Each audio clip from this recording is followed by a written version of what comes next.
नमस्कार। आज अपन दूसरा अध्याय अपामार्ग तंडुलीय अध्याय की शुरुआत करेंगे। ठीक है। अपामार्ग तंडुलीय अध्याय, ठीक है, ये चालक सूत्र दूसरा अध्याय है। ठीक है।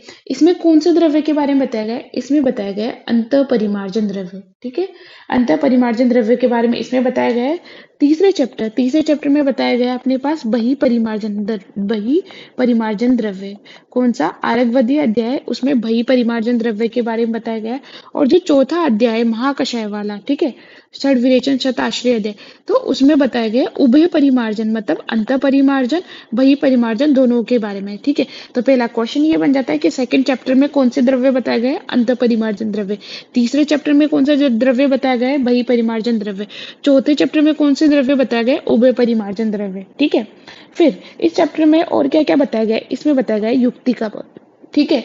सबसे पहले पंचकर्म शब्द है ना, पूरे चरक संहिता में सबसे पहले यहीं पर आया है। ठीक है। और यहाँ पर क्या बताया गया है? 28 यवागु बताया है, जिसमें 22 यवागु है और 6 पेय के बारे में। और जो पंचकर्म उपयोगी द्रव्य संग्रह द्रव्य है वो सारे यहाँ पर बताए गए। तो पूरी रूपरेखा क्या आ गई? युक्ति के बारे में बताया गया है। सबसे पहले पंचकर्म शब्द, उसकी डेफिनेशन यहीं पर है। 28 यवागु के बारे में बताया गया है और पंचकर्म के उपयोगी जो द्रव्य हैं उनके बारे में बताया गया है। ठीक है। हम्म।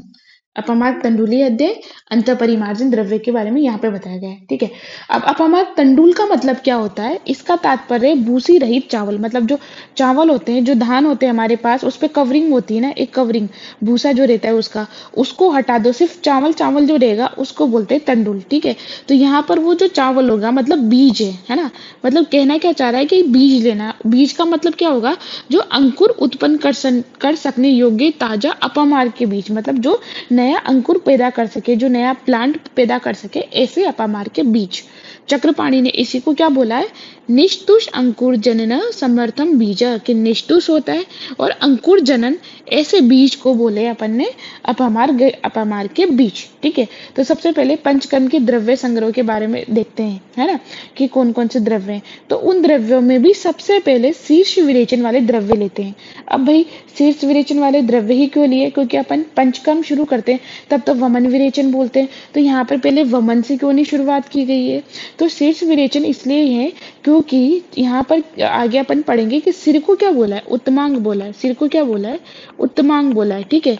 और सिर सिर क्या होता है? नासा ही शीर्षोद्गारम, सारी ऊर्जा नासा के द्वार सिर में जाती है। तो इसीलिए सिर को ना उत्तमांग की वजह से पहले शीर्ष विरेचन द्रव्य के बारे में बताया गया है। ठीक है। उसमें देखते हैं, अब चलते हैं। अपामार्गस्य बीजानि पिप्लीर मरीचानि च विडंग अन्यथ सिग्रूणी शशपास तुम्बरिणी च, कि देखो अपामार्ग के बीच, और फिर उसमें पहला क्वेश्चन ये बन जाता है कि शीर्ष विरेचन द्रव्य में प्रधान द्रव्य कौन सा होता है? तो अपामार्ग जो रहता है वो सबसे प्रधान होता है। सिरो विरेचन में अपन ने इसका अग्र भी तो पढ़ा है कि प्रत्येक पुष्प सिरोविरेचना नाम की, सिरोविरेचन द्रव्य में प्रत्येक पुष्प श्रेष्ठ होता है। तो प्रत्येक पुष्प क्या होता है अपने पास पे? अपमार्ग होता है। ठीक है। और इसमें पिपली हो गया, विडंग हो गया, शिग्रू होता है, शिग्रू को बोलते हैं श्वेत मरीच संयोजन होता है। ठीक है ना। और तुम्बरू हो गया, पीलू, एला, हरेणु, हरिद्रा, द्वय हरिद्रा के बारे में बताया गया है। ऐसे ही द्वय लवण के बारे में बताया गया है। देखो सारे सारे को तो बस जस्ट रीड आउट कर लो, पर जो हाईलाइटेड है ना उसको याद रखना है, क्योंकि क्वेश्चन उन हाईलाइट वाले पॉइंट से ही बनते हैं। ठीक है। तो अब इससे तीन चार क्वेश्चन फ्रेम हो गए क्या, कि सबसे पहले कौन से द्रव्य दे रखे? शीर्ष विरेचन द्रव्य दे के। उसमें टोटल कितने द्रव्य? तो 25 द्रव्य दे रखे शीर्ष विरेचन के। ठीक है। उसमें प्रमुख कौन सा होता है? अपमार्ग वाला होता है। और क्या क्या दे रखा है इसमें? पीलू दे रखा है, मरीच दे रखा है, विडंग दे रखा है, तुमरू, पीलू, एला, हरेणु, हरिद्र, द्वय हरिद्रा किसमें दे रखा है? शीर्ष विरेचन द्रव्य में। लवण द्वय किसमें दे रखा है? लवण द्वय दे रखा है शीर्ष विरेचन द्रव्य में। लवण द्रव्य में भी कौन कौन से लवण आएंगे इसमें? सेंधव और सोवर्चल लवण। कौन कौन सा? सेंधव और सोवर्चल लवण। ठीक है। और यहाँ पे क्या है? और यहाँ पर दे रखा है त्रिकटु के बारे में। और किसके बारे में दे रखा है? त्रिकटु। त्रिकटु में क्या होता है? पिपली, मरीच और सोटित होता है। तो पिपली हो गया, मरीच हो गया और सोट मतलब नागर यहाँ पे। तो त्रिकटु के बारे में कौन से द्रव्य में दे रखा है? शीर्ष विरेचन द्रव्य में दे रखा है। ठीक है। ये शीर्ष विरेचन द्रव्य का उपयोग कहाँ पे करते हैं? तो इनका उपयोग करते हैं घोरवे, सिरसा, शूले, पीनस, अर्दाव भेद के, कृमि व्याधि व अपस्मारे, घ्राण नासे, प्रमोह के। ठीक है, तो अपन इसको देंगे गोरों में, मतलब जब सिर भारी भारी हो जाता है तब, सिर शूल जब सिर में दर्द होता है तब, पीनस हमारे पास यहाँ पे जुकाम वगैरह को बोलते हैं तो पीनस में देंगे, अर्धाव वेदक जैसे माइग्रेन को बोलते हैं, आधा सिर दुखता है उसमें देंगे, कृमि व्याधि मतलब कृमि शिरा रोग में देंगे, अपस्मार में देंगे, घ्राण नाश मतलब गंध का नाश हो जाएगा, और प्रमोह का मतलब होता है मूर्छा। ध्यान रखना, प्रमेह नहीं दे रखा है, प्रमोह के दे रखा है। ठीक है, हो गया यहाँ पे। अब और क्या, ये जो गौरव शीर्षक शूले और पीने सरदाओ वेद के एज इट इज लाइन आएगा धूम्रपान के लाभ, चैप्टर नंबर 4 में है, 5 में, चैप्टर नंबर 5 के 27 वाले श्लोक में आएगा। धूम्रपान के लाभ है ना, वहां पर भी आएगा कि सेम टू सेम ये धूम्रपान के लाभ भी होते हैं। ठीक है, अब आगे चलते हैं। अगला है हमारे पास यहाँ पे वमन द्रव्य।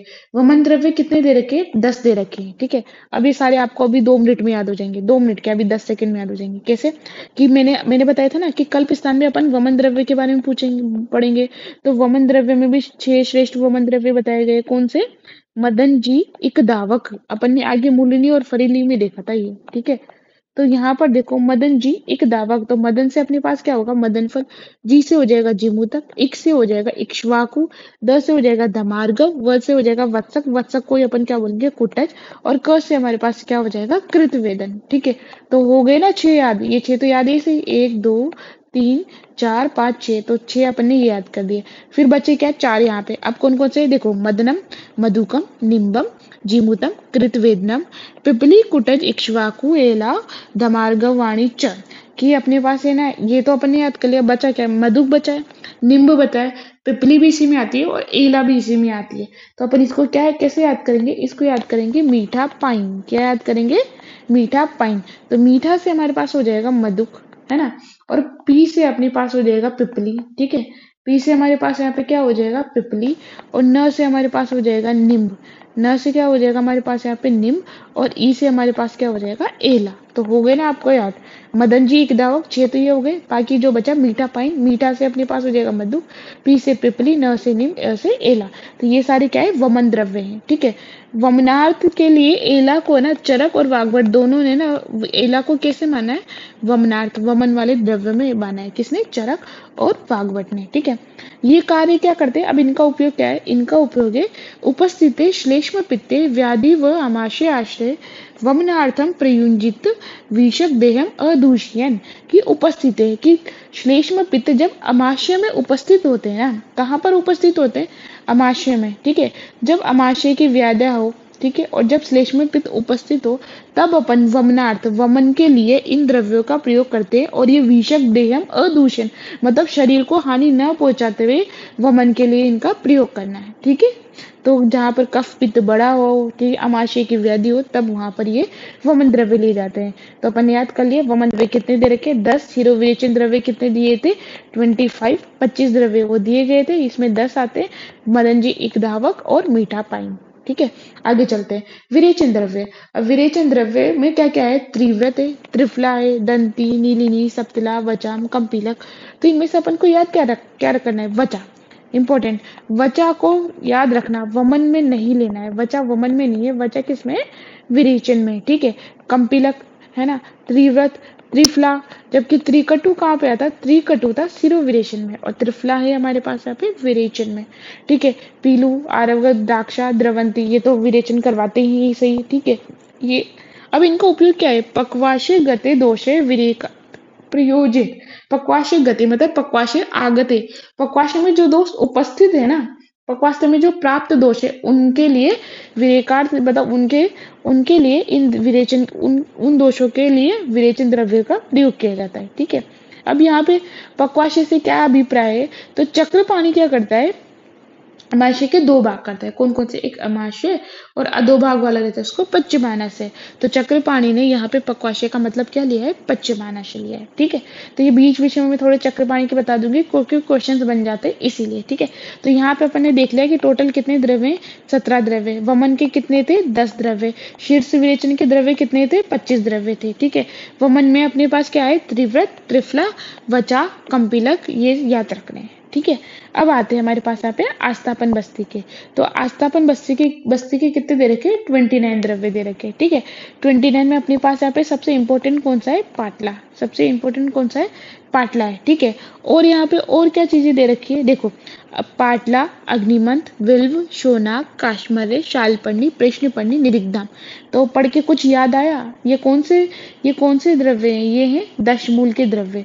तो क्वेश्चन ये पूछेगा कि दशमूल का वर्णन कौन से द्रव्यों में दिए गए हैं। तो दशमूल का वर्णन किसमें, आस्थापन बस्ती वाले द्रव्य में दिया गया है, ठीक है, पहला क्वेश्चन। और उसमें सबसे इंपॉर्टेंट आस्थापन बस्ती में प्रधान द्रव्य कौन सा है, पाटला को बताया गया है, ठीक है।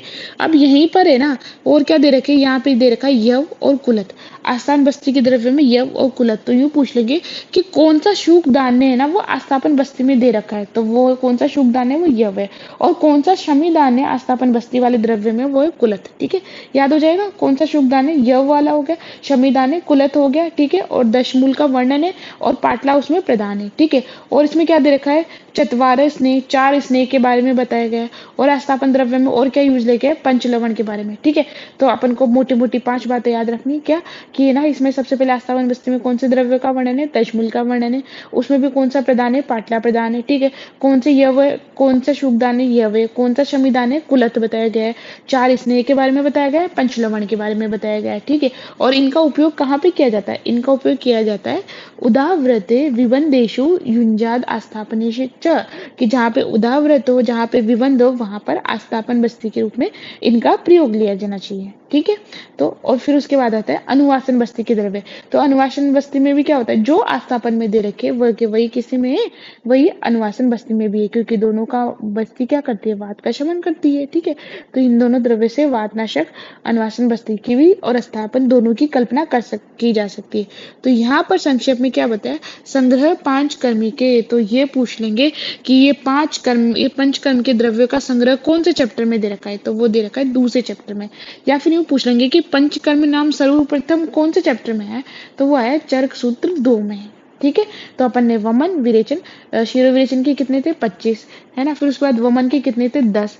विरेचन के कितने थे, 17। उसके बाद आस्थापन के कितने थे, 29। तो इतने द्रव्य के बारे में अपन ने पढ़ लिया, ठीक है। अब देखो, अब है यहाँ पर पंचकर्म की डेफिनेशन जो बहुत इंपॉर्टेंट है। ये श्लोक अपन को याद करना है, ये यूजी पीजी सबके लिए इंपॉर्टेंट है, ठीक है।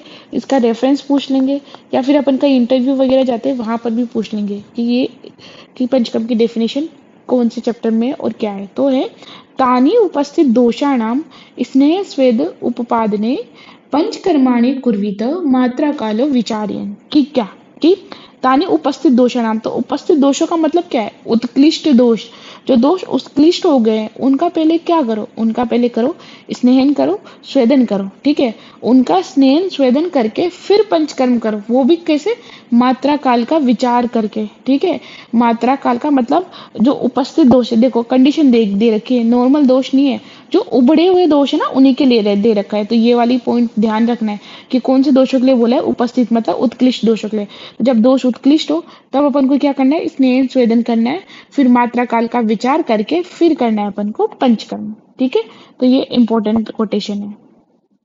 उसके बाद अब युक्ति का महत्व, युक्ति का, तो यहाँ पर 2 प्रकार के वेद्य बताए रखे हैं। एक है ना द्रव्य को जानने वाले वेद, और एक युक्ति को जानने वाले वेद, और उनमें कौन सा श्रेष्ठ है वो भी बताएंगे, ठीक है। तो यहाँ पे बोला है कि मात्रा काल आश्रया युक्ति सिद्धि युक्तो प्रतिष्ठिता, कि है ना युक्ति किस पे डिपेंड करती है, युक्ति डिपेंड करती है मात्रा काल पे, ठीक है। क्योंकि अपन युक्ति मतलब क्या होता है, योजना। और औषधि की योजना अपन कैसे करते हैं, मात्रा और काल के हिसाब से करते हैं ना, कि कौन सा काल चल रहा है और कितनी मात्रा में दे। तो युक्ति किस पे डिपेंड करती है, मात्रा काल आशय, ठीक है। और युक्ति पे कौन डिपेंड करता है, सिद्धि, है ना। और सिद्धि किस पे डिपेंड करती है, युक्ति पे। क्योंकि भाई अगर अपन ने अच्छे से योजना करके अगर अपन ने कोई भी मेडिसिन दी तो सिद्धि उसमें मिलनी है ही सही, तब हमारा ट्रीटमेंट सक्सेसफुल जाना है ही सही। तो पहले ये पूछ लेंगे कि मात्रा काल आश्रय युक्ति, इतना याद कर लो। फिर सिद्धि युक्ति प्रतिष्ठिता, युक्ति में ही सिद्धि प्रतिष्ठित है। और उसके ऊपर भी क्या है, तिष्ठित ऊपरी युक्ति को, और उसके ऊपर है युक्ति को, मतलब युक्ति को जानने वाला, युक्ति को जानने वाला वेद्य ना, वो उससे ऊपर है, किससे, द्रव्य ज्ञानवताम सदा, मतलब द्रव्य का ज्ञान रखने वाले वेद्य से सबसे श्रेष्ठ वेद्य कौन से, युक्ति को जानने वाला। सही बात है ना। जो है ना, जिसको पता हो, जो बीमारी को पकड़ ले और अपनी युक्ति से जो फॉर्मुलेशंस को चेंज करके दे, है ना, मात्रा काल के हिसाब से, तो उसी के वही क्या होता है, वो अच्छा होता है। भई अपन ने द्रव्य को जान लिया, पर अपन को पता ही नहीं चल रहा कि इसको किस तरीके से दे, कौन से ट्रीटमेंट को कौन से रोग में दे, कैसे दे, तो वो इतना इतना फ्रूटफुल नहीं होगा ना। जबकि अपन को अगर उसकी युक्ति, उसका अनुमान पता होगा कि हाँ इसको इसमें देते हैं, हाँ इसको इसमें देते हैं, वो वाला ज़्यादा रहेगा। तो यहाँ पर 4 चीज़ें दे रखी है। सबसे पहले युक्ति किस पे डिपेंड करती है, मात्रा काल पे, और युक्ति के ऊपर क्या होता है, सिद्धि डिपेंड करती है, और उससे भी ऊपर क्या होता है, युक्ति हो। युक्ति हो से ऊपर जो द्रव्य ज्ञान, मतलब जो द्रव्य का ज्ञान रखने वाला है, उससे सबसे श्रेष्ठ क्या होता है, युक्ति हो। तो ये दोनों कोटेशन इंपॉर्टेंट है ना। दोनों कोटेशन याद कर लेना, ठीक है। तो यहाँ पर तो युक्ति का महत्व बताया गया है, जबकि जो युक्ति की परिभाषा है, युक्ति की डेफिनेशन, वो चरक सूत्र 11 में दे रखी है, ठीक है। अब इतना अपन देख लेते हैं नोट से। यहाँ तक मैंने बता दिया कि अपमार्ग तंडुल अध्याय, इसमें अंतःपरिमार्जन द्रव्य के बारे में बताया गया है। यहाँ पे सबसे पहले युक्ति के महत्व के बारे में पंचकम शब्द सबसे पहले यहाँ पे आ गया। 28 सेवागु, जिसमें 22 सेवागु, 6 पेय और पंचकम के द्रव्य का संग्रह किया है, ठीक है।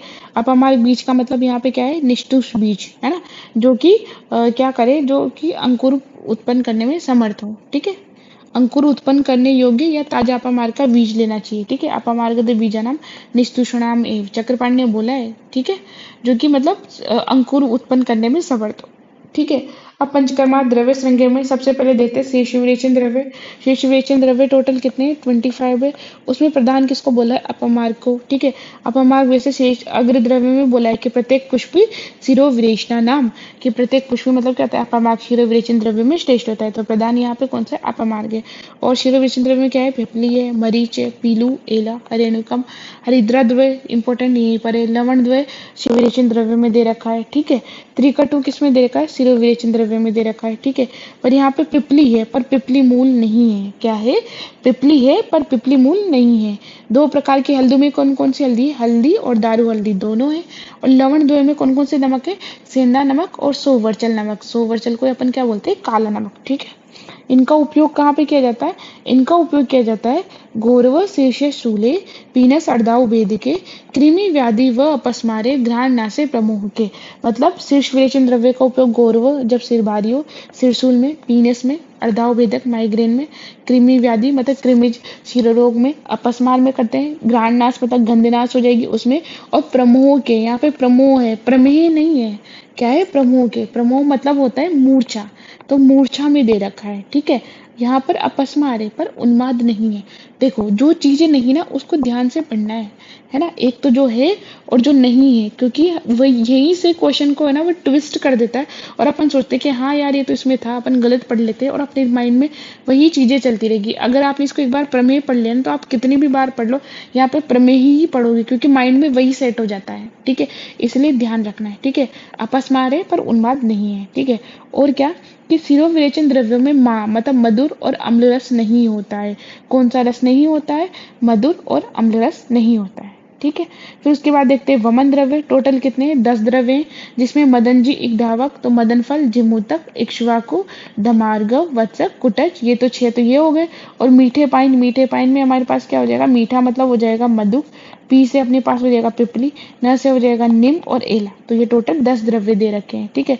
इनका प्रयोग क्या है, उपस्थित श्लेष्म पित्त व्याधि व आमाश्रय आश्रय विषक देहम अदूषण, मतलब है ना जो कफ पित्त वाली व्याधियां है, अमाशय में जो कफ पित्त अमाशय में आश्रित हो, या फिर अमाशय की जो व्याधि है, इन सब में है ना वेशक है ना क्या देगा, वमन द्रव्य देगा। जो वमन द्रव्य क्या करेंगे, शरीर को बिना हानि पहुंचाए वमन करवाए, उन वो वाले द्रव्य, ठीक है। और यहाँ पे ना पित्त कंफ्यूज करेगा, है ना। अपन को देखेंगे यार अमाश्रय में श्लेष में पित्त है, इसका मतलब ये वमन वाला नहीं होगा, ये विरेचन वाला भी हो सकता है, पर नहीं। देखो अमाशय में क्या होता है, श्लेष और पित्त होता है, ठीक है। तो अपन को इससे पित्त से कंफ्यूज नहीं होना है, ठीक है। और अमाशय किसका आश्रय, अमाशय अपने पास है कफ का, और कफ का क्या बोलते हैं, कफ की श्रेष्ठ चिकित्सा हमारे पास वमन होती है, ठीक है। अब आता है विरेचन द्रव्य। विरेचन द्रव्य कितने तरह के, 17। शीर्ष विरेचन 25, वमन 10 और विरेचन द्रव्य 17, ठीक है। उसमें क्या है, त्रिव्रत है, त्रिफला है, दंती, नीलिनी, वचा, कंपिलक। तो जो हाईलाइटेड वर्ड्स है ना वो याद रखने हैं। तो त्रिव्रत, त्रिफला, जबकि त्रिकटु किस में था, शीर्ष विरेचन द्रव्य में, ठीक है। बाकी त्रिवर त्रिफला किस में आएगा, विरेचन द्रव्य में, नीली नी। और वचा, वचा को स्पेशल ध्यान रखना है क्योंकि ये अपन वमन से कंफ्यूज हो जाते हैं। वचा, कम पीलक, ठीक है। ये सारे द्रव्य किसमें, विरेचन द्रव्य में, ठीक है। और विरेचन द्रव्य कहाँ पे यूज किए जाते हैं, पक्वाश्य गते दोषे विरेक अर्थ प्रयोजित, प्रयोजित। पक्वाश्य गते मतलब पक्वाश्य आगते, पक्वाश्य में प्राप्त, पक्वाश्य में प्राप्त दोष जो रहते हैं ना उनके लिए विरेचन द्रव्य का प्रयोग किया जाता है, ठीक है। तो ये याद रखनी है, इंपॉर्टेंट लाइन है। पक्वास्यस्थ मतलब पक्वाश्य में स्थित दोषों के लिए किसका प्रयोग किया जाता है, निरूबस्ती का। जो पक्वाश्य में दोष स्थित रहते हैं उनके लिए निरूबस्ती का। और पक्वाश्य गति मतलब पक्वाश्य आगते दोषों में विरेचन का प्रयोग किया जाता है। फिर उसके बाद अपन ने देखा आस्थापन बस्ती, आस्थापन बस्ती निरू के द्रव्य टोटल कितने, 29, 25 शिरो विरेचन के, 29 निरू बस्ती के, ठीक है। उसमें अपने पास रहता है पाटला, है ना। पाटला प्रधान द्रव्य होता है। यव, शुभ दान्य में यव के बारे में बताया गया है, शमी दान्य में कुलत के बारे में बताया गया है। और है ना यहाँ पे किसके प्रयोग बताया, दशमूल का वर्णन है। 5 प्रकार के लवण इसमें आते हैं, 4 प्रकार के स्नेह स्नेह इसमें आते हैं। और जो शोतर महाकषाय उसके द्रव्य आते हैं यहाँ पे, ठीक है। वो दशमूल को ही क्या बोलते हैं, शोतर महाकषाय के अंदर आते हैं, ठीक है। तो ये डिफरेंट डिफरेंट, डायरेक्ट दशमूल नहीं बोलेगा तो शोतर महाकषाय बोल देगा। तो शोतर महाकषाय में क्या आते हैं, दशमूल ही तो आते हैं। तो ये पूछने के दशमूल का वर्णन किसमें है, आस्थापन बस्ती वाले में। 5 लवण आस्थापन बस्ती, 2 लवण किसमें, शिरो विरेचन वाले द्रव्य में, 4 इसने इसमें दे रखा है। और इसका प्रयोग किसमें करते हैं, उदाव्रत में या विबंध में। उदाव्रत या विबंध में आस्थापन बस्ती देनी है तो इन द्रव्यों का प्रयोग करते हैं, ठीक है। देखो पिपली किसमें आ गए, शिरो विरेचन द्रव्य में, और वमन दोनों में ही है, ठीक है। मदन फल किसमें, वमन और आस्थापन दोनों में ही है, ठीक है। अब देखो ये वही है कि ये बहुत इंपॉर्टेंट है कि पंचकम शब्द का प्रयोग सेक्टर सूत्र 2 में है। कैसा है कि तानी उपस्थित, उपस्थित का मतलब होता है उत्कृष्ट दोष, उनको स्नेह स्वेदन के बाद मात्रा काल विचार करके पांचों कर्म करने हैं, ठीक है। मतलब उपस्थित दोष का मतलब होता है जो स्वयं बाहर निकलने के लिए चलायमान, मतलब उत्कृष्ट दोष, तो उबड़े हुए दोष है ना उनके लिए यहाँ पर उपस्थित बोला गया है, ठीक है। अब देखो युक्ति किस पे डिपेंड करती है, मात्रा काल आश्रय युक्ति, है ना। मतलब युक्ति की योजना कैसे, युक्ति की अपन ओजडी की युक्ति कैसे करते हैं, मात्रा और काल पे, मात्रा और काल का ध्यान रखते हुए, ठीक है। और उस युक्ति पे का क्या क्या डिपेंड होता है, सिद्धि, सिद्धि किस पे डिपेंड होती है, युक्ति, युक्ति में ही सिद्धि सफलता प्रतिष्ठित है, मतलब स्थित है। और उसके ऊपर भी कौन है, सबसे ऊपर कौन है, युक्ति को जानने वाला वेद किससे श्रेष्ठ है, द्रव्य का ज्ञान रखने पे। सिंपल द्रव्य के ज्ञान से बढ़िया तो युक्ति मतलब जो कल्पना भी कर सके कि भाई हाँ ये पेशेंट है, इसको नहीं ये चीज नहीं देनी चाहिए, इसको ये चीज देनी चाहिए, तो जो युक्ति को है ना वो श्रेष्ठ होता है, ठीक है। यहाँ तक अपन ने पढ़ लिया है। अब अपन पढ़ते हैं यवागु के बारे में जो मेन इस चैप्टर का वो है, ठीक है। उससे पहले अपन एक चीज देखते हैं। देखो अपन ने देखा यहाँ पे कि है ना देखो अन्न, अन्न में कितने गुना जल होता है, अन्न में होता है 5 गुना जल, ठीक है। विलेपी में होता है 4 गुना जल, मंड में कितना होता है 14 गुना जल, और यवागु में कितना होता है 6 गुना जल। ये अपन ने विशेष्य कल्पना में पढ़ा होगा, ठीक है। तो है ना अपन इसको कैसे याद करेंगे, है ना, अन्न विलेपी मंड यवागु 5 4 14 6 लागू। क्या कैसे याद करेंगे, अन्न विलेपी मंड यवागु 5 4 14 6 लागू। एक 4 5 5 बोलोगे याद हो जाएगा राइमिंग में। अन्न विलेपी मंड यवागु 5 4 14 6 लागू, अन्न विलेपी मंड यवागु 5 4 14 6 लागू। कि अन्न में 5 गुना जल होता है, विलेपी में 4 गुना जल होता है, मंड में 14 गुना जल लेते हैं, और यवागु में कितने गुना जल लेते हैं, 6 गुना जल लेते हैं, ठीक है। तो अब यही देखते हैं, ये अपन में देखते हैं यवागु के बारे में। कितने यवागु आएंगे इसमें, 28 यवागु आएंगे, ठीक है। कितने यवागु आएंगे, 28 यवागु आएंगे, जिसमें से पेया कितनी है, पेया 6 है, यवागु 22 है। वैसे होने में तो यवागु यहाँ पे 22 है, पर इसने टोटल है ना पेया को भी मिला करके यवागु ही बोला है। तो क्या हो जाएगा, पेया 6 यवागु 22 है, पर ये टोटल सम अप करके बोलेंगे तो 28 यवागु का वर्णन किया गया है, ठीक है। काश्यप ने कितने प्रकार के यवागु बताए, काश्यप ने 21 प्रकार के यवागु बताए। और काश्यप ने स्नेह प्रविचारणाएं कितनी बताई है, 20 बताई है। और यूष कितने बताए, 24 है। तो भाई ये सिमिलर से ना, इनमें नंबर्स 21 20 24 है ना, तो ये याद रखने हैं, ठीक है। और ये चक्रपाणी ने बताया सूद शास्त्र के आधार पर कि अन्न क्या होता है, पंचगुणित है। अन्न में 5 गुना जल होता है, यवागु में 6 गुना होता है, मंड में 14 गुना, और विलेपी में कितना होगा, 4 गुना, ठीक है। अब देखते हैं, अब सबसे पहली यवागु कौन सी होती है, शूल नाशक यवागु। कौन सी यवागु है, शूल नाशक यवागु। उसमें क्या क्या आएगा, शूलनाशक और दीपनी, दीपनी और शूलनाशक यवागु। इसमें क्या है, पिपली, पिपली मूल, चव्वे, चित्रक, नागर। तो इसको पढ़ के याद आया होगा कि इसको क्या बोलते हैं, इन पांचों को एक एक कोल में लेते हैं तो ये कौन सी हो जाती है, पंचकोल। ठीक है, तो पंचकोल सिद्ध यवागु किसमें काम आती है, दीपनी और शूलग्नि शूल में काम आती है। पंचकोल सिद्ध यवागु, पंचकोल में क्या आता है, पिपली, पिपली मूल, चव्वे, चित्रक, नागर।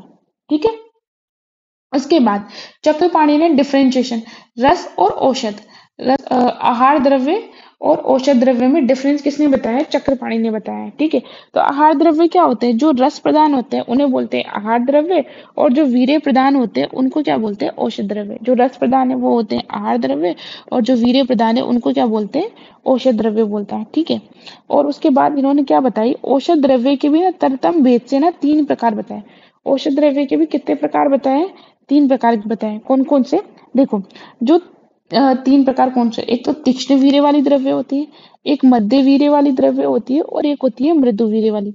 तीक्ष्ण वीर्य, मध्य वीर्य और मृदु वीर्य द्रव्य। ठीक है, तो तीक्ष्ण वीर्य में कौन कौन सी आती है, जैसे सोंठ आदि।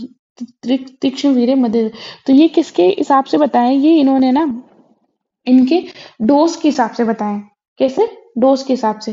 तो डोज के हिसाब से हमारे पास यहाँ पे देखेंगे, अब अपन देखते हैं यवागु का वर्णन, जो इस चैप्टर का मोस्ट इंपॉर्टेंट पार्ट है। ठीक है, यहाँ से क्वेश्चंस बनते हैं। ठीक है, और इसको पढ़ाने से पहले मैं बता दूँ, देखो इसमें क्वेश्चंस बनेंगे ना, तो अपन को ना एक पॉइंट पकड़ना है बस। देखो पूरे श्लोक की लाइन दे रखी है, उसमें से अगर एक वर्ड पकड़ लिया तो हमारा आंसर आ जाएगा। कैसे, वो अभी मैं बताऊंगी। ठीक है, 28 यवागु, जिसमें से पेया कितनी होती है, 6, और यवागु कितने होते हैं, 22।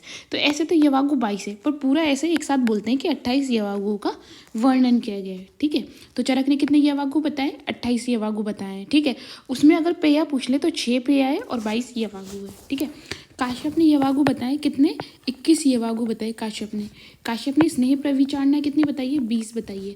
और काश्यप ने यूष कितने बताए हैं, 24 बताए हैं। ठीक है, तो इसको 20, 21, 24 से कर लेना। 20 स्नेह प्रविचारना, फिर उस स्नेह से यवागु बना दिया तो 21 यवागु, और यवागु से यूष बना दिया तो 24 यूष। ठीक है, ऐसे इंटर कोरिलेशन करके याद करोगे, याद हो जाएगा। ठीक है, फिर उसके बाद चक्रपाणि ने अपने सूद शास्त्र के आधार पर बताया कि यवागु बनाने के लिए कितना परिमाण की जरूरत होती है। ठीक है, तो देखो, अन्न जो रहता है, अन्न बनाने के लिए उसमें 5 गुण तो है, मतलब 5 गुना जल डालते हैं। यवागु जो रहता है उसमें 6 गुना जल डालते हैं। मंड जो रहता है उसमें 14 गुना, और विलैपी जो रहता है अपने पास यहाँ पे चतुर्गुण है। मतलब अन्न में 5 गुना, यवागु में 6 गुना, मंड में 14 और विलैपी में 4। ठीक है, तो इसको अपन कैसे याद करेंगे, देखो सबको एक साथ लिख लो। कैसे, अन्न, विलेपी, मंड, यवागु। ठीक है, तो अन्न में 5, विलेपी में 4, मंड में 14 और इसमें 6। तो इसको ऐसे याद करो, अन्न, विलेपी, मंड, यवागु। क्या, अन्न, विलेपी, मंड, यवागु, 5 4 14 6 लागू। अन्न, विलेपी, मंड, यवागु, 5 4 14 6 लागू। ऐसे याद करना, अन्न, विलेपी, मंड, यवागु, 5 4 14 6 लागू। अन्न, विलेपी, मंड, यवागु, 5 4 14 6 लागू। 3-4 बार बोलोगे राइमिंग में अपने, तो याद हो जाएगा तुम्हें। अन्न, विलेपी, मंड, यवागु, 5 4 14 6 लागू, अन्न, विलेपी, मंड, यवागु, 5 4 14 6 लागू। ठीक है, अब अपन है ना यवागु शुरू करते हैं। ठीक है, तो पहला क्वेश्चन एक तो ये बन जाता है, देखो जो फर्स्ट और लास्ट है ना वो इंपॉर्टेंट होता है, क्योंकि ऐसे बोलते हैं कि फर्स्ट यवागु कौन सा बताया गया है। तो फर्स्ट यवागु बताया है दीपनी और शुलग्नि यवागु। कौन सा बताया है, दीपनी और शुलग्नि यवागु। ठीक है, और दीपन कौन करता है, अपन को पता है ना, पंचकोल। पंचकोल क्या होती है, पिपली, पिपली मूल, चव्वे, चित्रक, नागर। इसको क्या बोलते हैं, पंचकोल। मतलब सारे को एक एक कोल में लिखते हैं ना, तो ये बनता है पंचकोल। और पंचकोल क्या करती है, दीपन का काम करती है। ठीक है, और शुलग्नि महाकषाय में भी आएगी हमारे पास यहाँ पे ये। तो इसके नाम से ही, अभी आगे महाकषाय पढ़ेंगे ना उनमें, तो ये नाम से ही पता चल रहा है कि नाम से अपन आइडिया लगा लेंगे, अच्छा ये दीपनी और शुलग्नि यवागु होती है। मतलब अग्निदीपन होती है और शूलनाशक होती है। कौन सी, पिपली, पिपली मूल, चव्वे, चित्रक, नागर, मतलब पंचकोल वाली। ठीक है, तो इससे क्वेश्चन बनेगा कि पहली यवागु कौन सी दे रखी है, शूलनाशक यवागु। शूलनाशक यवागु में क्या आता है, दूसरा क्वेश्चन बताया तो पंचकोल सिद्ध यवागु। ठीक है, ये एपिसोड 17 में भी आया है और 21 में भी आया है। ठीक है, फिर उसके बाद है ना चक्रपाणि ने ना आहार द्रव्य और औषध द्रव्य में डिफरेंस बताया। क्या बताया, आहार द्रव्य और औषध द्रव्य में डिफरेंस। आहार द्रव्य क्या होते हैं, जो रस प्रदान होते हैं, वही ना अपना नॉर्मल खाना। अपना नॉर्मल खाना कैसा रहता है, षड रस रहता है ना, रस, रक्त, मधुर अम्ल लवण कटु तिक्त कषाय, ठीक है। तो जिसमें रस होगा वही तो आहार होगा। और औषध क्या होती है? वीर्य प्रदान, क्योंकि कुछ औषधि अपने वीर्य से काम करती है। तो वीर्य प्रदान मतलब पोटेंशियलिटी वाली कौन सी होती है? औषध द्रव्य होती है। और जो रस वाली होती है वो कौन सी होती है? आहार द्रव्य होते हैं, ठीक है। फिर ये जो औषध द्रव्य ना, तो इनके वीर्य के तरतम वेद से, मतलब इसमें वीर्य का तरतम, तरतम मतलब होता है ज्यादा कम, किसमें तम मतलब किसमें तर मतलब किसमें सबसे ज्यादा, फिर तम मतलब उससे कम, ठीक है। तो जैसे तीक्ष्ण वीर्य, ठीक है, तीक्ष्ण वीर्य 3 प्रकार की औषध द्रव्य को वीर्य के हिसाब से 3 प्रकार में डिवाइड किया गया है। कौन सा? एक होता है तीक्ष्ण वीर्य द्रव्य, एक होता है हमारे पास यहाँ पे मध्य वीर्य द्रव्य, और एक होता है मृदु वीर्य द्रव्य, ठीक है। तीक्ष्ण वीर्य, नाम से पता चल रहा है कि इसका वीर्य तीक्ष्ण होगा, मतलब ये बहुत कम मात्रा में भी इसका ये अपना इफेक्ट दिखा देगी। तो पहले इसके एग्जाम्पल देते हैं। जैसे तीक्ष्ण वीर्य का होता है सौंठ, सौंठ जो अदरक होती है, अदरक उसको अगर अपन शुष्क फॉर्म में लेते हैं तो सौंठ वो होता है, ठीक है। मध्य वीर्य वाली होती है कौन सी? बिल्व और अग्निमंथ आदि, ये कौन सी औषधियाँ होती है? ये मध्य वीर्य वाली होती है। और मृदु वीर्य वाली कौन सी होती है? आंवला, ठीक है। तो अपन से ये पूछ ले कि चक्रपाणि ने पहले तो कि किसने आहार और औषध के बीच में डिफरेंस बताया, तो वो किसने बताया? चक्रपाणि ने। आहार द्रव्य कैसे होते हैं? रस प्रदान होती है, क्योंकि सही खाने में रस होना चाहिए, ठीक है। और औषध द्रव्य क्या होती है? वीर्य प्रदान होती है, ठीक है। फिर वही वीर्य प्रदान औषध को वीर्य के हिसाब से 3 प्रकार में डिवाइड किया है। कौन कौन सी? तीक्ष्ण वीर्य, मध्य वीर्य और मृदु वीर्य। तीक्ष्ण का एग्जाम्पल क्या है? सौंठ। मध्य का क्या है? बिल्व अग्निमंथ, ठीक है। और मृदु का क्या है? आंवला, ठीक है। फिर इनकी मात्रा भी दी रखी है, ठीक है। मात्रा है जैसे तीक्ष्ण की है 1 कश बराबर 1 तोला, ये क्या होता है? 12 ग्राम, ठीक है। फिर उसके बाद मध्य वीर्य औषधि, इसका क्या होता है? अर्धपल होता है 2 तोला, मतलब कितना होता है ये? 24 ग्राम, ठीक है। और मृदु वीर्य औषधि कितनी होती है? 1 पल, मतलब ये कितनी होती है? 48 ग्राम, ठीक है। तो अपन को ना ऐसे तोला, ये तो अगर ऐसे याद रखो तो 1 2 4 तोला, पर याद है ना अपन को जो बेसिक टर्म दे रखे ना जो श्लोक में, तो श्लोक में जैसे 1 कश दे रखा है किसके लिए? इसके लिए तीक्ष्ण वीर्य के लिए, क्योंकि कम मात्रा में ये अपना हाई पोटेंशियल दिखाएगी, तभी तो इसको बोलते हैं तीक्ष्ण वीर्य। मध्यम वीर्य के लिए अर्धपल होने को, ये 2 तोला होता है तो उसी को अर्धपल बोलते हैं। तो याद क्या रखना है? अर्धपल याद रखना है। और मृदु वीर्य को अपन को क्या याद रखना है? 1 पल, मतलब जितनी जितनी मृदुता आती जाएगी उतनी उतनी इसकी डोज बढ़ती जाएगी, ठीक है। तो याद यही रखना है, 1 आधा पल और 1 पल, 1 कश आधा पल और 1 पल, ठीक है। तीक्ष्ण, मध्य और मृदु, ठीक है। अब आती है दूसरी कौन सी होती है अपने पास? पाचनी और ग्राही पेया। अब आ गए यहाँ पे 6 पेया बताए थे ना मैंने, तो ये पहली पेया है, ठीक है। तो पहली पेया का नाम क्या है? जो पाचनी और ग्राहिणी पेया है, ठीक है। तो उसमें क्या आएगा? दधित बिल्व चांगेरी तक्र दाड़िम साधिता, क्या कि दही बिल्व चांगेरी तक्र दाड़िम साधिता, ठीक है।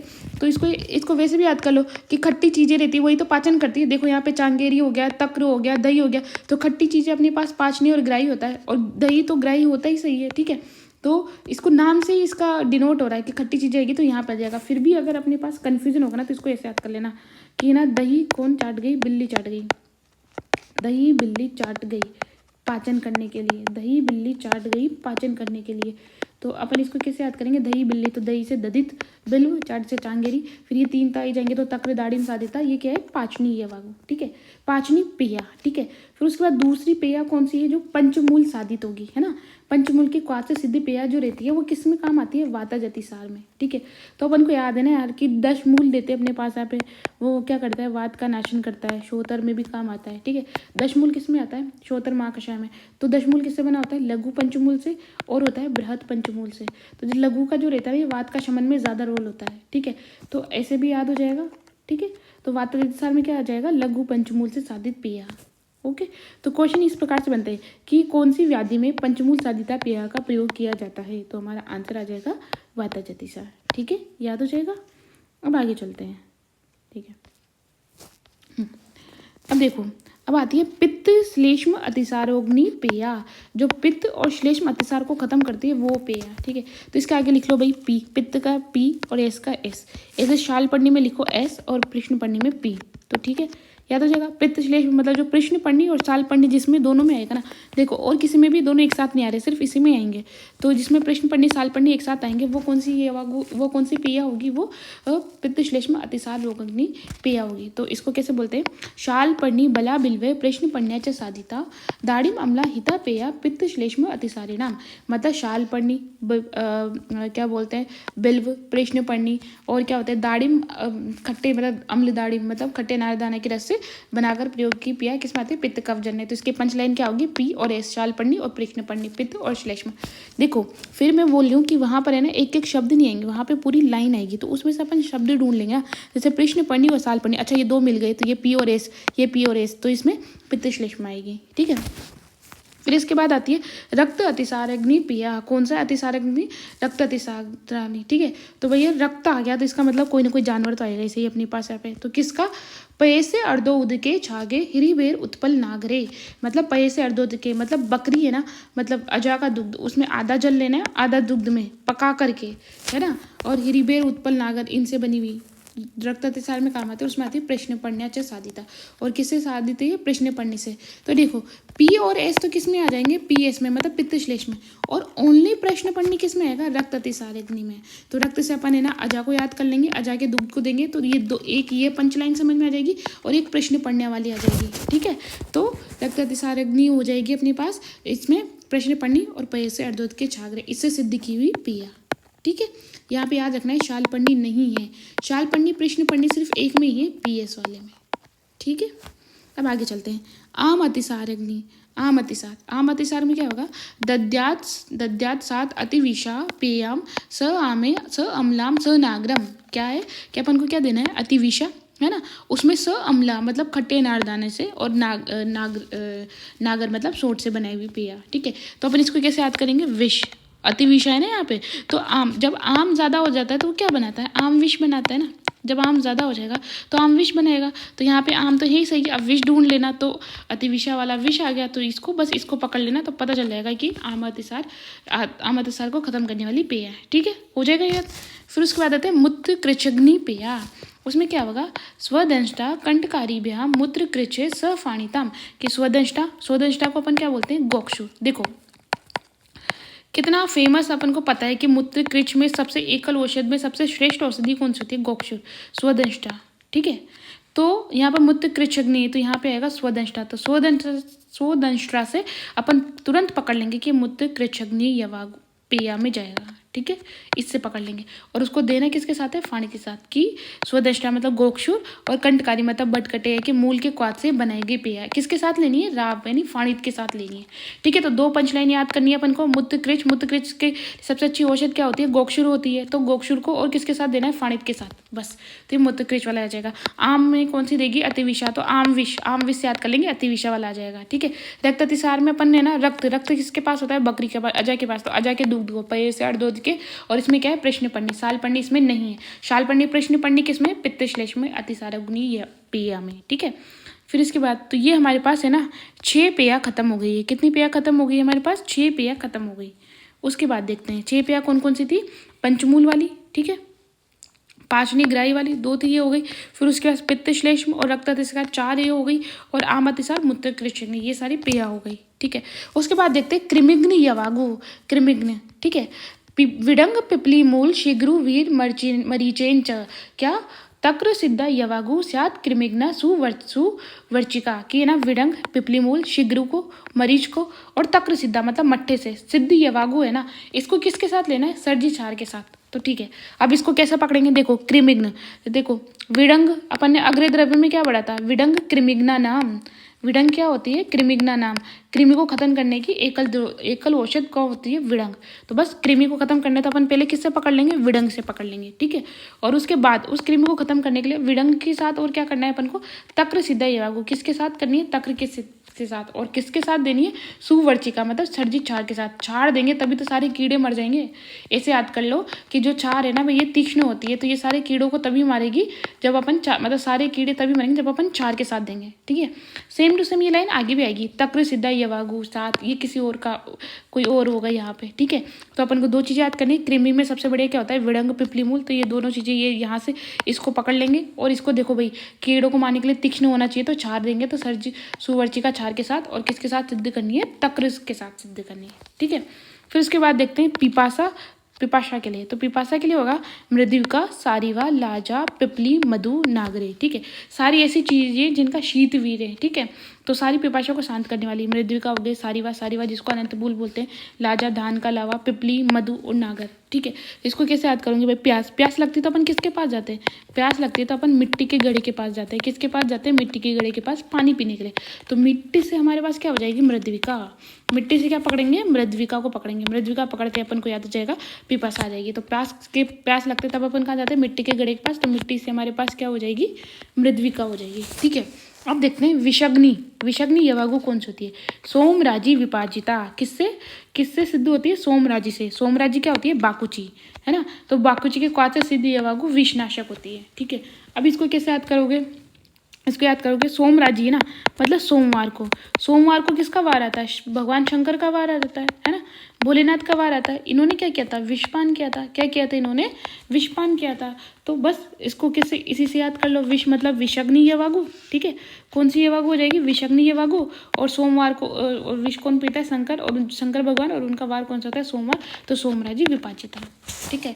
मैं फिर से बोल रही हूँ, अपन को एक एक शब्द पकड़ने, आंसर अपने आप आ जाएंगे। ठीक है।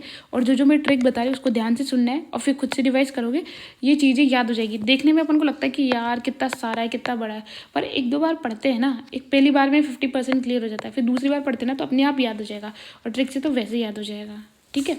अब देखते हैं, क्योंकि इसमें क्या है ना कि सारी चीज़ें इंटर कोरिलेशन करके हैं, बिना ट्रिक के भी ऐसे भी इंटर कोरिलेशन है। जैसे कि देखो अभी काश्य यवागु है ना, जो काश्य करने के लिए, और उसके बाद हमारे पास यहाँ पे भ्रंगण करने के लिए 2 यवागु है ना, मेद रोग में प्रयोगार्थ यवागु। ठीक है। तो भृंगणी यवागु हो गए और कर्षणी यवागु हो गया। अब देखो, भृंगणी मतलब जो भ्रंगण करेगी, क्या करेगी? जो भ्रंगण करेगी वो होती है भृंगणी यवागु। तो भ्रंगण क्या होता है कि सामान्य जो जैसे मांस से मांस बढ़ता है वैसे, ठीक है। तो वराह निर्वय, तो वराह क्या होता है? सूअर का मांस। ये क्या होता है? भ्रंगण करने वाला, कि जो खुद भी कितना मोटा होता है। ठीक है। तो वराह मतलब सूअर का मांस। सूअर के मांस जो बनाई हुई है वो कैसे बनाएगी? शरीर को भी उसके जैसे ही बना देगी, मोटा करने वाली होगी, सूअर जैसा मोटा, है ना। ऐसे याद कर लो। तो ठीक है। तो भ्रंगणी में कौन सी हो जाएगी? वराह, सूअर जैसा मोटा। कैसे याद करोगे? सूअर जैसा मोटा।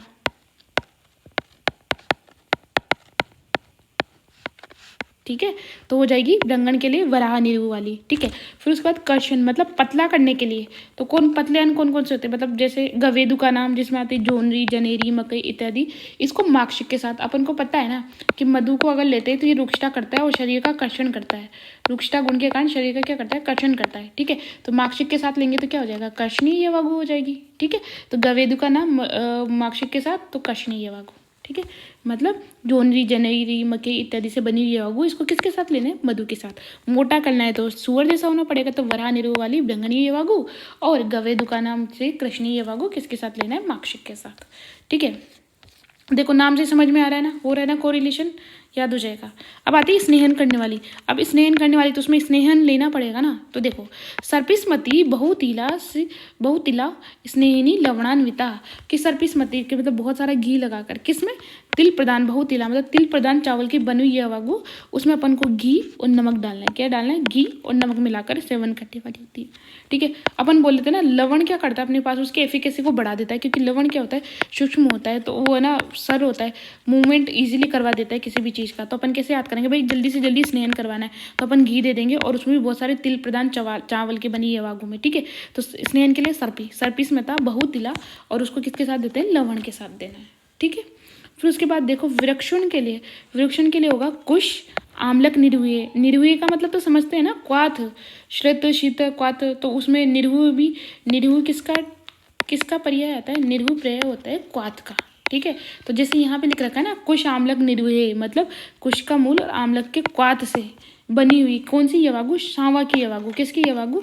शावा की यवागु। पता है ना कि शावा भी रुक्षता करता है, वात को बढ़ाएगा। तो वात को बढ़ाएगा तो क्या हो जाएगा? विरुक्षणी यवागु होगी। कौन सी हो जाएगी? विरुक्षणी यवागु हो जाएगी। ठीक है।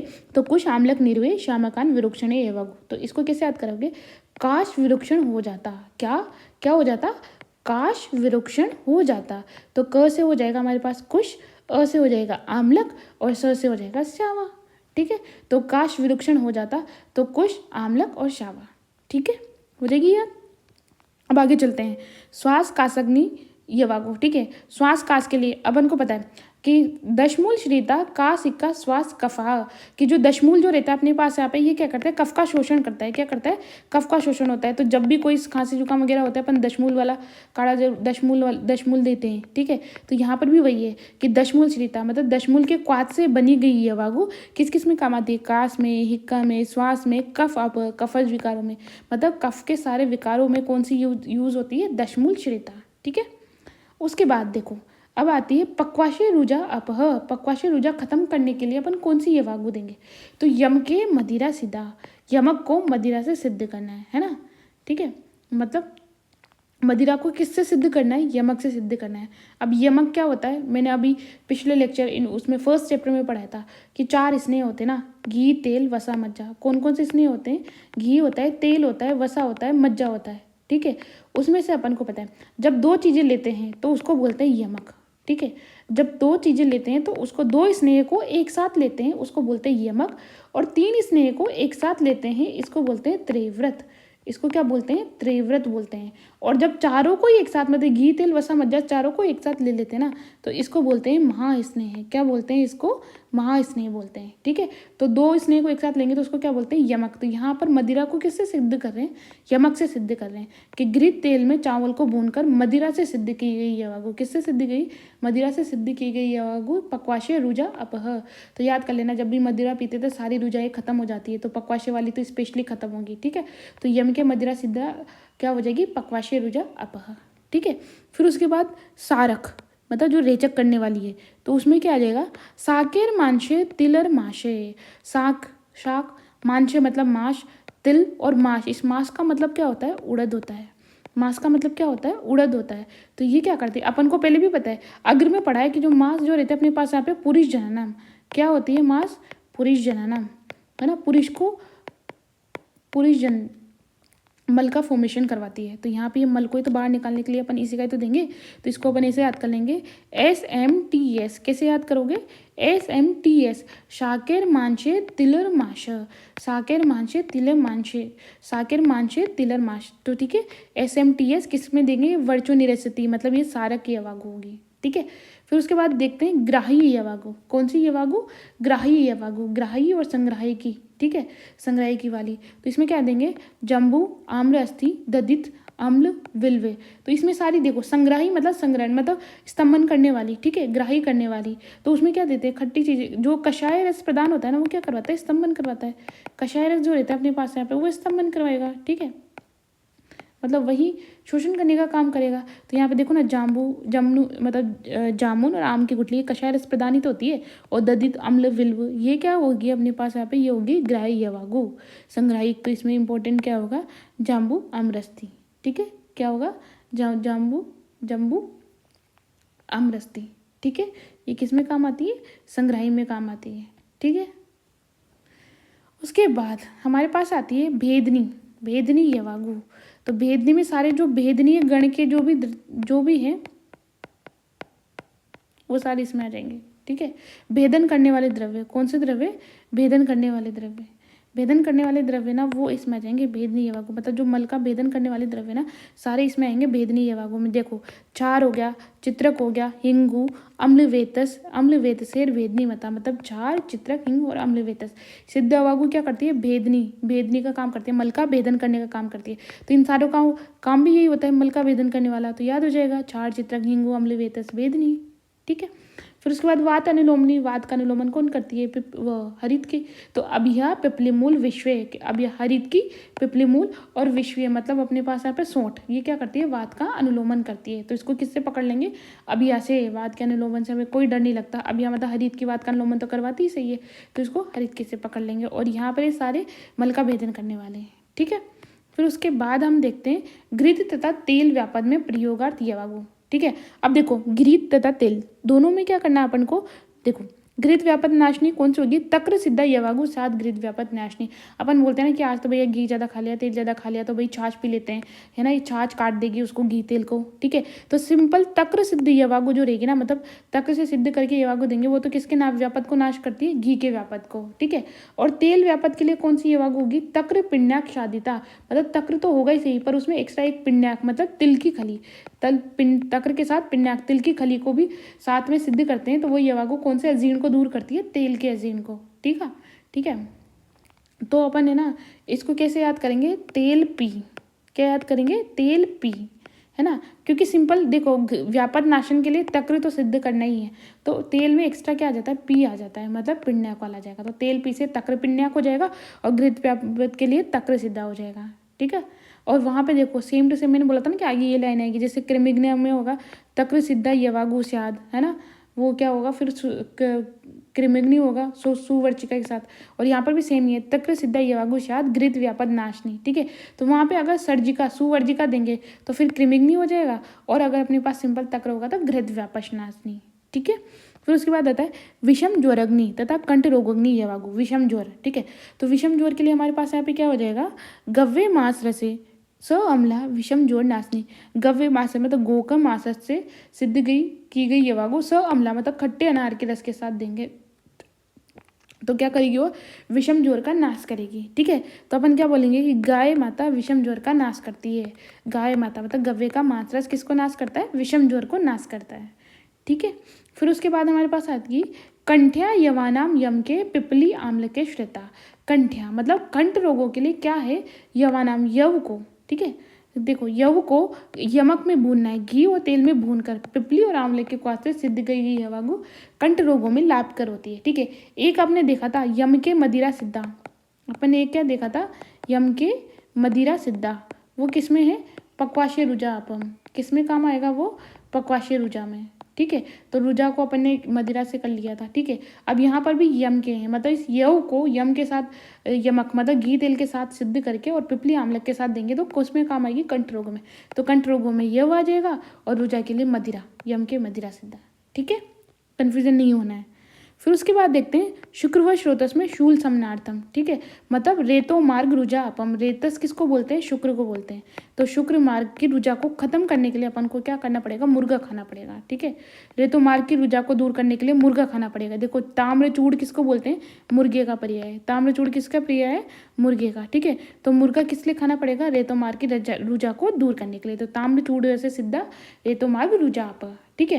फिर उसके बाद देखते हैं वृश्या, वृश्या वाली यवागु कौन सी होती है? ठीक है, तो वो होती है स मास विदला घृत चीरो उपसादिता। अपन है ना शारीर में चरक शारीर में पढ़ेंगे अपने पास कि है ना जो वृश्य जो क्या बोलते हैं उड़द की दाल, उसको घी चीर के साथ देते हैं तो ये क्या करती है? शुक्र की वृद्धि करवाती है। किसकी वृद्धि करवाती है? शुक्र वृद्धि करवाती है। घी चीर जो रहता है वो क्या करवाता है? शुक्र वृद्धि तो करवाता है, ठीक है। तो यहाँ पर देखो स मास विदला, ठीक है, मास मत विदला मतलब धोती दाल, स मास मतलब उड़द की दाल को किसके साथ? घी और दूध के साथ, घी और दूध के साथ सिद्ध करके जो बनाते हैं ना ये वागु, वो कौन सी होती है? वृश्य होती है। सिंपल सी बात है, घी दूध जो रहता है अपने पास ये अपने आप में वृश्य होता है, क्योंकि इसके ये क्या होता है? मधुर और स्निग्ध होता है, और शुक्र भी क्या होते हैं? मधुर और स्निग्ध होते हैं, तो उसको बढ़ाने वाले तो होते हैं, तो ये क्या हो जाएंगे? वृश्य हो जाएंगे। तो लॉजिकली भी अपन को आंसर आ जाएंगे अगर अपने पास आगे क्वेश्चन दे रखा हुआ पूरा। तो समास विदला घृत क्षीर उपसादिता, ठीक है। फिर उसके बाद आता है उपोदिका, उपोदिका दधीभ्याम तू सिद्धा मद विनाशनी, कि उपोदिका को और दही से बनाई गई यवागु किसको दूर करती है? मद विनाशनी, मद रोग को दूर करती है। तो मद के लिए क्या होगी? उपोदिका और दही से सिद्ध यवागु। तो इसको अपन कैसे याद करेंगे? मऊ से, मऊ, मऊ एक जगह का नाम है ना उधर यूपी में, ठीक है। तो मऊ से, तो म से हमारे पास क्या हो जाएगा? मद विनाशनी, और ऊ से क्या हो जाएगा? उपोदिका दधीभ्याम से, ठीक है, तो याद हो जाएगा। फिर उसके बाद हमारे पास यहाँ पे क्षुधानाशक यवागु कौन सी होती है? हन्याद अपामार्ग क्षीर गोदा रसे स्रवता, कि ना अपन को क्या करना है कि ना अपामार्ग क्षीर, अपामार्ग क्षीर और गोदा रसे, ठीक है, क्या कि देखो क्षीर और गोदा रसे मतलब गोदा मतलब होती है एक लिजार्ड टाइप की होती है, ये बड़ी लिजार्ड होती है गोदा, गोह बोलते हैं जिसको, गोह, ठीक है। तो दूध और गोह के मांस रस से सिद्ध की गई अपामार के बीज के यवागु, किसकी? अपामार के बीज के यवागु, जिसको किससे सिद्ध करना है? दूध और गोदा से, ठीक है। गोदा रस से मतलब गोह के रस से सिद्ध करना है, वो किसको दूर करेगी? क्षुधा को दूर करेगी, ठीक है, तो ये थी हमारे पास यहाँ पे अष्टाविंशति यवागु। क्या थी ये हमारे 28 यवागु। मैंने क्या बोला कि इनको अगर आप एक एक शब्द पकड़ोगे तो याद हो जाएगा। ठीक है, तो अष्टाविंशति, अभी इन सारे को एक बार फिर से रिवाइज करेंगे अपन अभी नोट्स में। अभी इसको पूरा कंप्लीट कर लेते हैं। अष्टाविंशतिर इत्येता यवागुः परिकीर्तिता पंचक्रमाणि च आशिते प्रोक्तो भेषज संग्रह। कि इस प्रकार इसमें अपन ने कितने यवागुओं का वर्णन कर दिया, 28 यवागुओं का वर्णन किया गया और पंचकर्म के अनुसार ही औषध द्रव्यों का संक्षेप में संग्रह किया गया। तो यहाँ पे भेषज संग्रह किसके लिए बोला है, यहाँ पे ये पूरे जो पंचकर्म के जो भी सारे देखे थे ना, वमन, विरेचन, आस्थापन, अनुवासन, उनके द्रव्य, तो उन सारों के लिए। तो इस पूरे चैप्टर की विषय वस्तु क्या है, इस श्लोक में है। क्या है, तो पूछ लेंगे अपमाक तंडुल्य अध्याय की विषय वस्तु कौन से श्लोक में है, तो ये रहा अष्टाविंशति इति यवागु प्रतिकीर्तिता परिकीर्तिता पंचक्रमाणि च आसिते प्रोक्तो भेषज संग्रह। ठीक है, अब देखो इस अध्याय का उपसंहार क्या होगा कि अपन ये सारी जो चीज़ें बताई ना, तो जो स्मृतिमान होगा, स्मृतिमान जो स्मरण शक्ति से संपन्न होगा, जो हेतु को जानने वाला होगा मतलब जो रोगों के कारण का ज्ञाता होगा, जो युक्तिज्ञ होगा मतलब जो युक्तिज्ञ होगा मतलब औषध प्रयोग को युक्ति से अच्छे से प्रयोग करता होगा, जो जितात्मा होगा मतलब जो जितेंद्रिय, और जो प्रतिपत्तिमान, प्रतिपत्ति का मतलब क्या होता है कि समय के अनुसार शीघ्र निर्णय करने वाला, कि हाँ तुरंत ऑन द स्पॉट इमरजेंसी आ गई तो अपन है ना उसका इंस्टेंटली अगर उसका जो डिसीजन ले लेते हैं ना, उसको क्या बोलते हैं अपने पास यहाँ पे, उसको बोलते हैं प्रतिपत्तिमान। ठीक है, तो ये वाला जो चिकित्सक है ना, औषधों के मिश्रण से चिकित्सा करने के लिए होता है। मतलब अपन को ये सारे जो यवागु है तो इन सब का यूज करके वो चिकित्सा कर सकता है। ठीक है, तो यहाँ तक ये वाला सेकेंड चैप्टर कंप्लीट हुआ। इसको अपन एक बार इससे रिवाइज करवा देते हैं। ठीक है,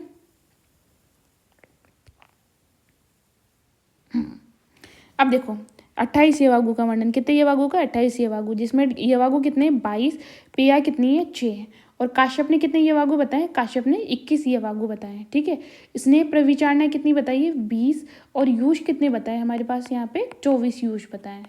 ठीक है, चक्रपाणी ने सूद शास्त्र के मतलब सूद शास्त्र को बोलते हैं पाक शास्त्र के आधार पर यवागु बनाने के लिए जल का प्रमाण कितना बताया कि अन्न पंच गुणन, तो है अन्न में 5 गुना, अन्न जो रहता है उसमें 5 गुना।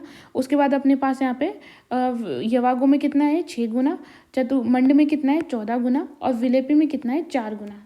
ठीक है, तो अपने पास है ना 5 4 14 6, मैंने क्या बोला था, इसको यहाँ पे लिख लेते हैं 5 4 14 6।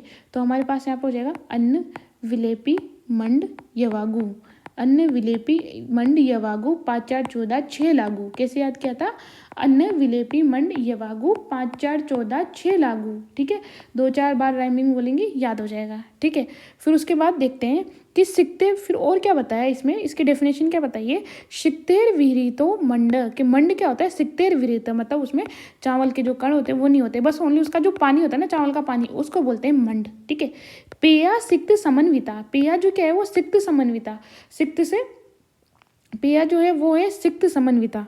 ठीक है, उसमें सिक्त होंगे मतलब उसमें चावल के कण होंगे। ठीक है, यवागुर बहुसिक्ता, क्योंकि यवागु में 6 गुण है ना, यवागुर बहुसिक्ता, यवागु में बहुत सारे सिक्त होंगे, और विलेपी विलेपी विरल द्रवा, क्योंकि उसमें 4 गुना ही पानी होगा तो इसमें द्रव बिल्कुल नहीं होगा। ठीक है, तो क्या हो गया, सिक्ते विरहितो मंड मतलब चावल के पानी को मंड बोलते हैं, पेया में सिक्त होगा, और यवागु में बहुत ज़्यादा ही सिक्त होंगे, और विलेपी होगी विरल द्रवा। ठीक है, जबकि सुश्रुत ने क्या किया, इसका उल्टा कर दिया। उल्टा कैसे, कि यवागु है ना, यवागु को क्या बोल दिया विरल द्रवा, जबकि विरल द्रवा क्या है विलेपी, तो यवागु को विरल द्रवा बोल दिया, और विलेपी को क्या बोल दिया बहुसिक्ता, मतलब एज इट इज इसका क्या कर दिया उल्टा कर दिया।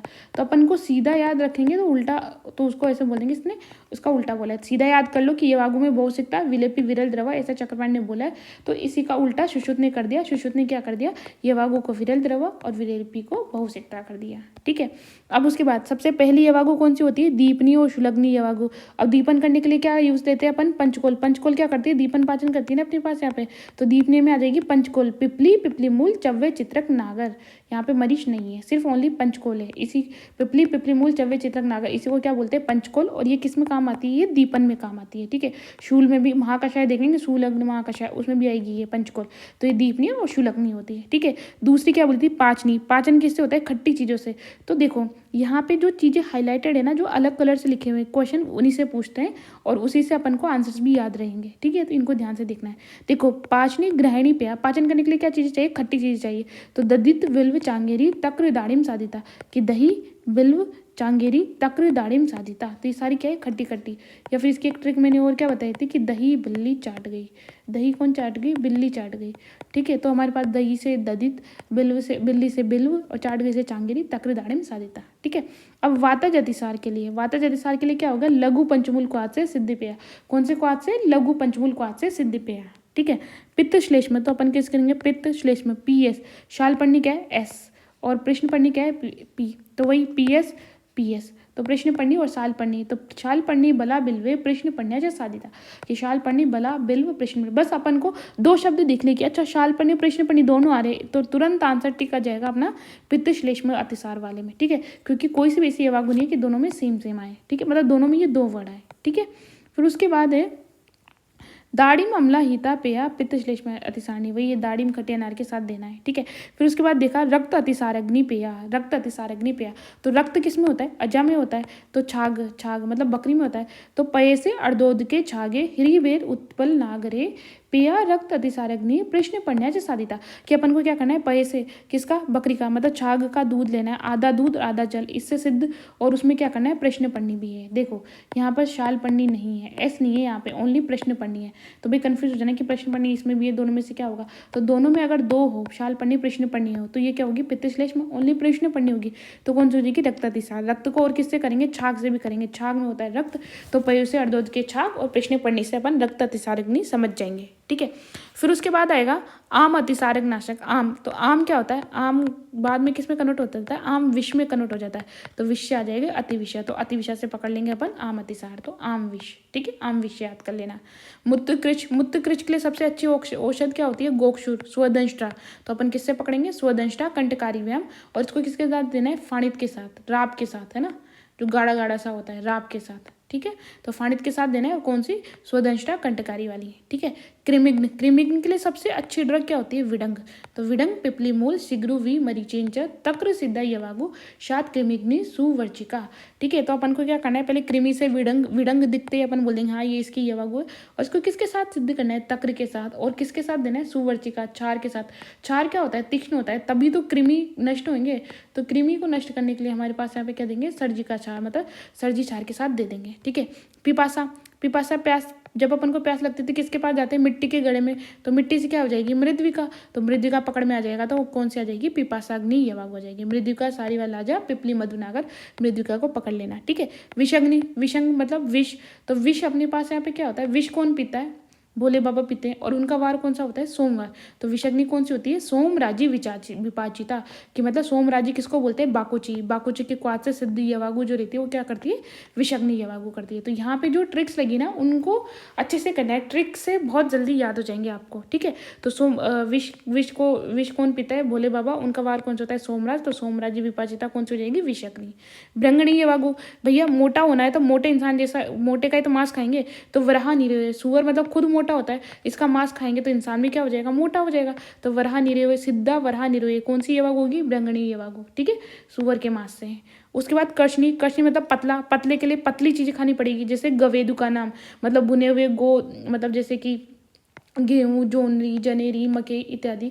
इसको किसके साथ देना है, माक्षिक। माक्षिक वैसे भी क्या करती है, कर्षण करती है। क्या करती है, कर्षण करती है। कर्षण करेगी तो मतलब पतला करेगी। ठीक है, तो इसको गवेदुक से और समाक्षिक से पकड़ लेंगे। ठीक है, स्नेहन मतलब स्नेहन करना है। स्नेहन के लिए अपन को क्या करना पड़ेगा कि बहुत ज़्यादा स्नेह देना पड़ेगा, मतलब सर्पिष्मति बहुतिला, मतलब बहुत सारे तिलों के साथ बनाई गई यवागु, उसको सर्पिस मतलब घी के साथ लेना है। ठीक है, लवणान्विता, और इसमें लवण याद रखना है भाई। सद्य स्नेहन के लिए अपन क्या करते हैं, लवण के साथ देते हैं ना, सद्य स्नेहन करना है तो लवण क्या करता है, उसकी एफिकेसी को बढ़ा देता है। ठीक है, क्योंकि सर होता है, जल्दी से सूक्ष्म स्रोतों में घुसा देता है। ठीक है, तो अपन कैसे याद करेंगे, स्नेहन है तो उसमें स्नेह ज्यादा होना चाहिए, तो सर्पिस्मति बहुतिला, तिल भी तो, तिल का तेल भी तो स्नेह होता है, तो सर्पिस्मति बहुतिला उसको किसके साथ लेना है, लवण के साथ।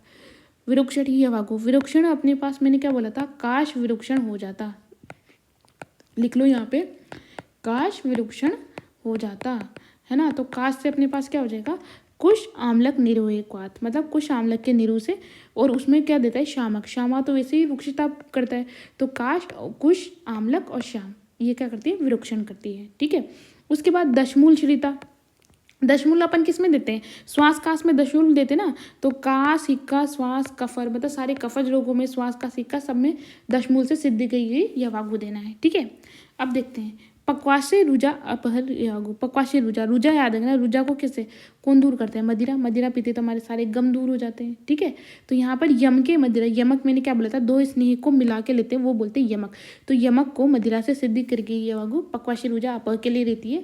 देखो यहाँ पे यमक और मदिरा ये पक्वाशय रुजा के लिए, एक ऐसे यमक और यव आएगा तो ये किसके लिए आएगा, कंठ रोगों में आगे आएगा। यमक और यव ये जो है वो कंठ रोगों में या याद कर लेना। ठीक है, और यमक और मदिरा, मदिरा को वैसे भी याद रखा, रुजा मतलब पेन को दूर करना है ना, कौन सी रुजा, पक्वाशय रुजा को।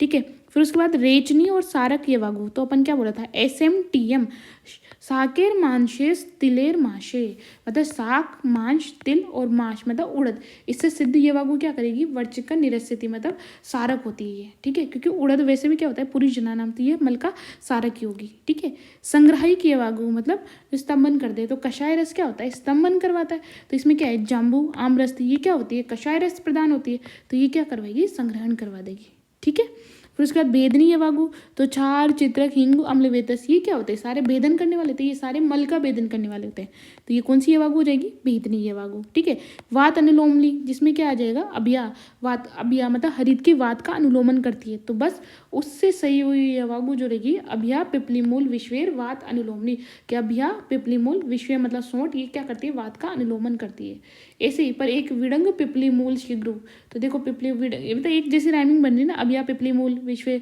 और विडंग पिपलीमूल शीघ्र, तो यहाँ पर अगर विडंग दे रखा हो ना तो वो क्या होगी, क्रिमिग्नेनी, कौन सी होगी, क्रिमिग्ना नाम मतलब कृमि को खत्म करेगी, और अगर अपने पास ये अभी है तो ये वात का अनुलोमन करेगी। ठीक है, ऐसे हमारे पास होती है घृत व्यापत नाशनी यवागु, तो घृत व्यापत देखो सारे व्यापत को तक्र सिद्धा यवागु, तो घी के लिए सिंपल तक्र, घृत का अजीर्ण होगा ना तो उसको उपद्रव को शांत करने के लिए अपन क्या देते हैं, छाछ ही तो देते हैं, तो छाछ घृत हो जाएगा। पर है ना तेल व्यापत नाशन के लिए तक्र तो होगा ही, उसके साथ पिंड्याक भी होगा। ठीक है, तो तेल के अजीर्ण से उत्पन्न वाले उपद्रव को शांत कौन करता है, तेल पी, तो अपन कैसे याद करेंगे, तेल पी, तेल पी, पी से मतलब पिंड्याक, तक्र तो होगा ही, उसमें एक्स्ट्रा पी जोड़ दो तो तेल पी, और घृत में छाछी होगी। ठीक है, विषम ज्वर, विषम ज्वर को कौन खत्म करता है, गव्य मास रस, है ना, गव्य के मास से देख लो विषम ज्वर हो जाता है। ठीक है, मतलब इसको ऐसे याद कर लो, विषम ज्वर खत्म हो जाता है, क्या हो जाएगा, विषम ज्वर खत्म हो जाता है। ठीक है, ठीक है, वो हो जाएगा विषम ज्वर नाशनी यवागु।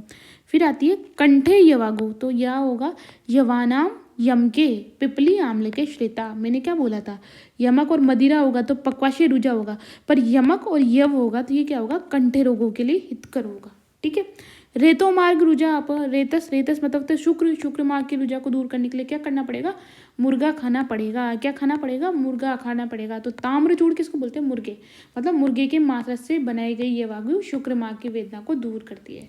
ऐसे भी आजकल भी शुक्र मार्ग की जब वेदना होती है ना तो इंसान क्या खाने लग चला जाता है, मुर्गा खाने चला जाता है।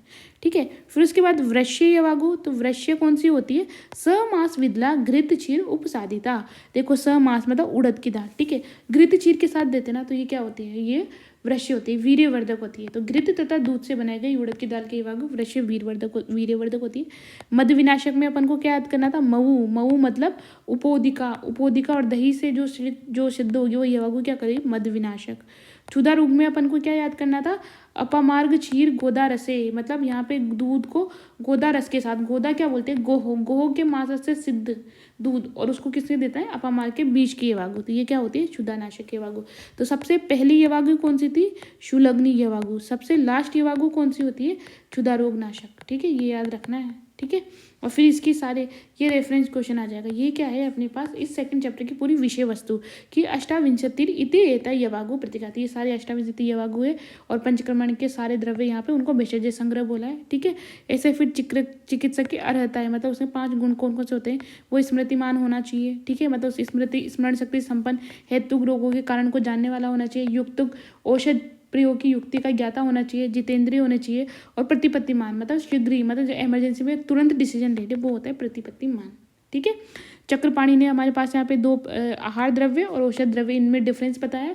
आहार द्रव्य क्या होते हैं, जो रस प्रदान जिसमें मधुर अम्ल लवण वाले होते हैं, और औषध द्रव्य कौन से होते हैं, जो वीर्य प्रदान होते हैं। ठीक है, फिर वापस ये जो औषध है उसको तरतम वेद से, वीर्य के तरतम वेद से 3 प्रकार में डिवाइड किया है। तीक्ष्ण वीर्य, मध्य वीर्य, मृदु वीर्य। ठीक है, तीक्ष्ण वीर्य हमारे पास यहाँ पे क्या होती है, सोंठ होता है। मध्य वीर्य को अपन कैसे याद करेंगे, MBA। मध्य वीर्य में बिल्व अग्निमंत्र, तो इसको क्या करेंगे, MBA से याद करेंगे। और मृदु वीर्य में क्या आ जाएगा, आंवला आ जाएगा। ठीक है, तीक्ष्ण वीर्य की मात्रा क्या होगी, 1 तोला, जिसको बोलते हैं 1 कश। तोला और कश सेम सेम होते हैं। और मध्य वीर्य की अर्धपल, और इसकी हो जाएगी 1 पल, मतलब ये हो जाएगी 12 ग्राम।